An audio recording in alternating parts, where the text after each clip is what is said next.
everyone. Thank you for joining us today at the Ideagen Global Partnership Summit. I'm so excited about our guests for this particular panel. We're focused on strategic and global partnerships. And we've got a couple of different topics that we'll be talking about. And given that this is going on during the United Nations General Assembly, and we've heard a lot of conversations today about the importance of global partnerships, I would love to have my esteemed guests introduce themselves and talk a little bit about what they do from a day-to-day basis. I'm Maria Loi. I guess that you could understand from my accent that I'm very Greek. And, I'm a chef. I'm a TV presenter. But I want to change the world one healthy bite at a time. And that's what my day job is. I love it. I'm Nancy Lynn, and you can tell by my accent I'm very American. And I'm here in two capacities today. I am the Chief of Strategic Partnerships for a philanthropy called Bright Focus Foundation. We fund research globally to understand and treat Alzheimer's disease, macular degeneration, and glaucoma, diseases of aging. And through that work, I met my now husband, who's a filmmaker. And so we do a lot of disease-related movies and entertainment vehicles, along with an occasional action film. Fantastic. So a couple of things that we'll be talking about around these global partnerships and the critical nature of them in everything that you do include not only the health and wellness of people around the world as human and global citizens, but also storytelling and the ability to think about how we talk about what we do and uplift and really look at media and entertainment as a way to continue to grow and expand those partnerships. So with that in consideration, maybe you could each share a little bit about how you believe global partnerships drive the most impact and sustainability on a global scale, given what you do. So I'm a farm girl. I grew up in a farm, growing all these roots, potatoes, tomatoes, olive oil, okay? And also tobacco, which I hate, right? I changed my life.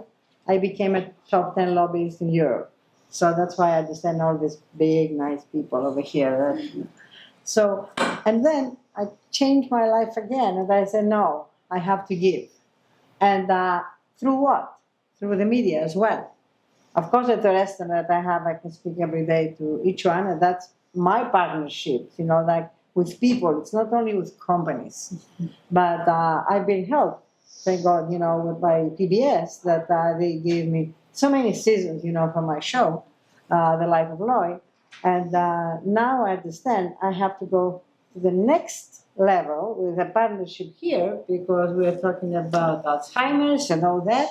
You're doing amazing work. So, and that's what I'm thinking, my partnerships are going out. I love that expansion in thinking about not only health and human services, but how do we make this better for preventative care? And to inform them. Wonderful. Thank you. Nancy, what are your thoughts? Too many. It's a common phrase, but diseases have no borders. So between Alzheimer's, macular degeneration, and glaucoma, there's about, I think, 330 million people worldwide suffering from those. And Bright Focus looks for novel, emerging ideas, new ideas when we're funding science. And so those ideas are going to come from anywhere all over the globe. They're not only going to come from the US. So we've funded researchers in over 25 countries, over 6,000 scientists, but more countries than that if you think about where the research is being done. So there are some researchers, for example, in California and Michigan who are doing a project across India. We don't count India in where the researchers are funded, but that's actually an interesting project in terms of partnerships and global collaborations. This project is called La Ciudad, which is looking at a broad spectrum of the population across, I think, like 25 states in India, and collecting data over a long term to look at longevity, because there's so much diversity in India. And the NIH, along with Bright Focus Foundation, made an initial investment to add an Alzheimer's component to that, to look at certain Alzheimer's biomarkers. And the researchers then were looking for additional funding, more than our foundation would have put in. And we reached out to Gates Ventures, which also invests in global partnerships. So it's that connecting of the dots, it's integrating everything. And to what you were saying, it's integrating then using media and TV and film to bring the universe along with you on these scientific projects. I love that. And health projects. And I love that connection between, again, thinking proactively about how we all become better and healthier, global citizens, but then partnerships at the corporate scale, at the individual scale are critical. And then how do we tell the story together? And then how do we turn that story into a shared vision? And then how does that shared vision turn into a true partnership that can then scale? So let's talk a little bit about that storytelling. How do you do that today, Maria? Well, I follow Rachel, that what she said, that before she was a different kind of person, I'm telling you, so good. And not today, it's so human, that comes out from you. Okay, and this is amazing. So I said, maybe I've done something on that. I talked to her about something. So also, I saw a gentleman before. I don't know if he's here now. He had a book magazine, whatever it is, with the CEOs. So you have to reach out to them, because if you think the CEOs that I believe many of you today here, okay, you can change so many people's lives. The company could have 200,000, it could have three people. It doesn't matter. You're the influencers. Don't think about the influencers, taking pictures here and there, okay? You are the influencers of the world. And that's what I want to approach now, because the rest I'm doing through television. And actually, I just got the results, from our show that it's 98% across America. Wow. Covered. That's fantastic. Right? Congratulations. Yeah, I'm very happy. That's fantastic. But we have to go back to those CEOs and all these big companies like yours, and think and say, please, go back to the roots. It's nice to make this easy food, like I said, mechanical. Oh, I was talking about you just before. About your CEO. So, but we have to go to our roots. And I'm very lucky because I grew up like that, I told you, because my grandfather taught me all the remedies that I know today, and professors, big professors in many universities and many schools like CIA, that they don't know. And they called me to tell them. So we have to go back to our roots. Okay. Nancy, what do you think about that? I think I want your show to get more and more and more popular, and for you to become a big celebrity, because I think you're talking about how you can use film and television and media to create change on a global scale. I think celebrity, for whatever reason, is critical. And what you're doing is going to your roots and using food for health, something so appealing that people want to watch you on television. I'll do a shameless plug for a new film that we just, my husband James Keach and I are doing, called Taking Care, with Lauren and Seth Rogen. So Seth Rogen, is known for his dick jokes, and as he will say, his wife's mom got early onset Alzheimer's when she was 55. Both of her parents had early onset Alzheimer's, and her uncle had early onset Alzheimer's. So she's on a mission that Alzheimer's is not an old person's disease. This is affecting kids. This is affecting families, every generation. And we reached out to them and said, let's tell your story. And people will go to see it because it's Seth Rogen's family.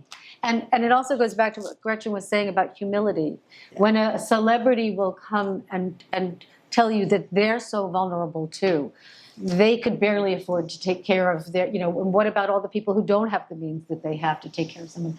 So I think it creates also that global synergy anyone can watch it in their language and feel the same emotions. That's wonderful. Now, this isn't the only film or documentary that you and James have worked on to share a message globally, to connect with people, to provide resources so that then partnerships come together. Can you talk about another example that you think has been really profound?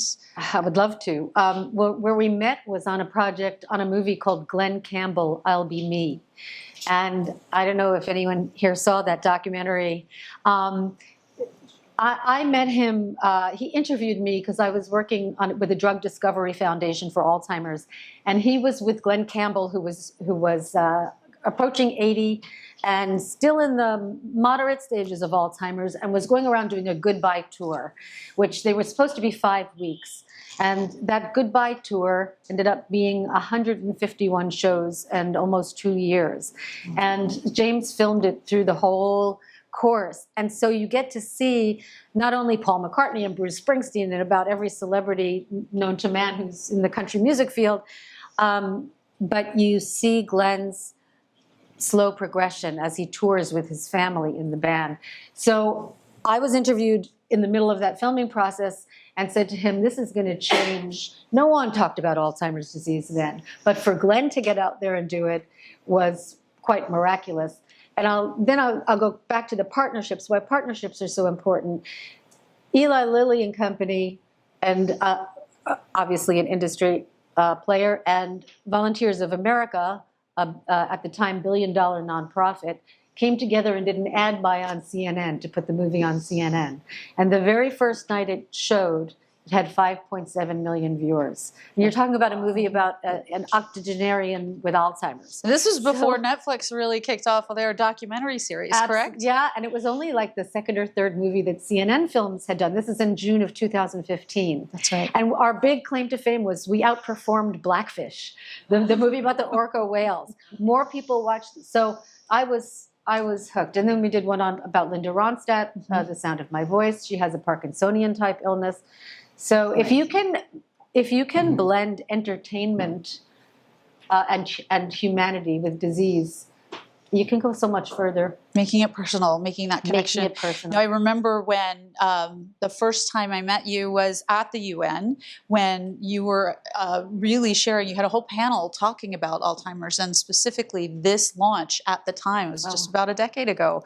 And so it's really profound to see not only how that vision converted to something that is truly changing the way science is approaching it through Eli Lilly and others, right? And then moving that into other areas that are becoming more and more problematic, the bigger span of life that we all have, and when you look at the multi-generation commitment and responsibility that's in front of us as well. So I'd love to hear a great example for you as well. So, but I have to say something. Okay, we're getting into the research, okay? And technology today is helping a lot, okay? I have to admit, I use a lot of technology, and sometimes AI, maybe every day, I can say that, because, I have to check what it is. And when AI comes back, with faults, like it doesn't know everything, I say, no, this is like that. And it says, oh, thank you for making me better. That's good. So you're okay. All right. So the other thing that about the research, that I said the roots again, we're talking about Alzheimer's. Just check the numbers, where the olive oil is, where we consume olive oil. That's what the Mediterranean diet, which actually is a Greek diet, which will go to Hippocrates, okay? Let's face it, he was a doctor of all the ages. So maybe you have to go on the other side to see what is that simple ingredient.